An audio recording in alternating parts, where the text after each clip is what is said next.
Hey, this is Jamey from Stonemaier Games, and today I'm going to talk about my favorite mechanisms in Moonrakers, which I just played the other day with 2 other players and had a lot of fun with it.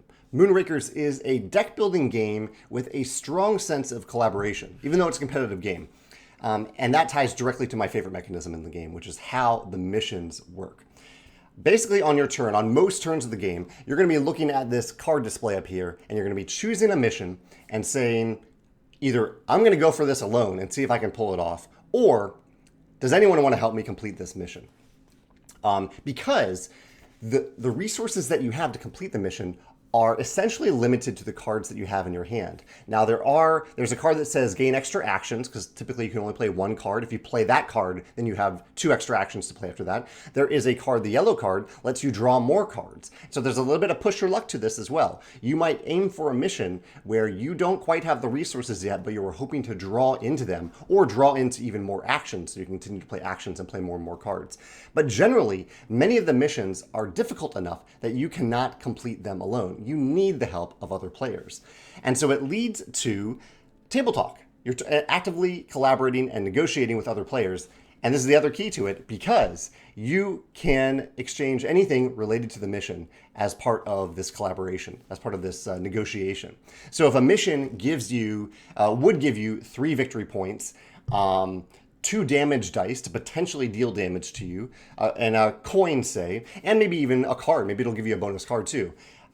You can divvy that up amongst any of the players. So I could have Alex come in and say, okay, Alex says, okay, I can help with this, but I want 2 of those victory points.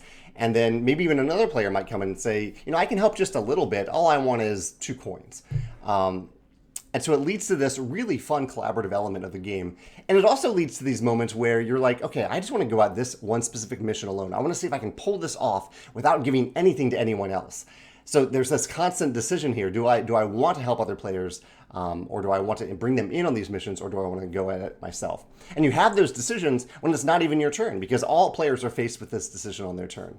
It's a really, really cool aspect of the game. And as you can see, the cards themselves are very simple. They are not all that complex at all. You can gain character cards that are a little more complex, but the onboarding process for the game is very simple. Like you are not really looking at much at all to understand the core elements of playing the game. And right away, after you do maybe 1 mission, you understand how to play. I think that is really, really clever.